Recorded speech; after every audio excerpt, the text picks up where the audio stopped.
सन्माननीय अध्यक्ष महोदय, माननीय भास्करराव जाधवांच्या माध्यमातून या सभागृहाला मी सूचित करू इच्छितो की छत्रपती शिवाजी महाराज टर्मिनस म्हणजे जुनं विटी स्टेशन आता छत्रपती शिवाजी महाराज टर्मिनस याचा एक अतिशय भव्य पुनर्विकासाचा प्रकल्प सुरू आहे।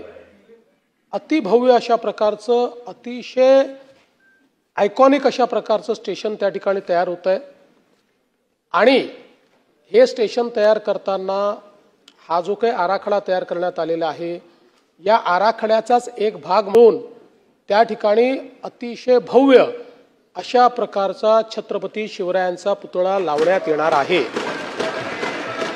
त्यामुळे कुठलाही प्रस्ताव करायची आवश्यकता नाही, ते केंद्र सरकारने विचारात घेऊनच त्याचं डिझाइन हे तयार केलेलं आहे।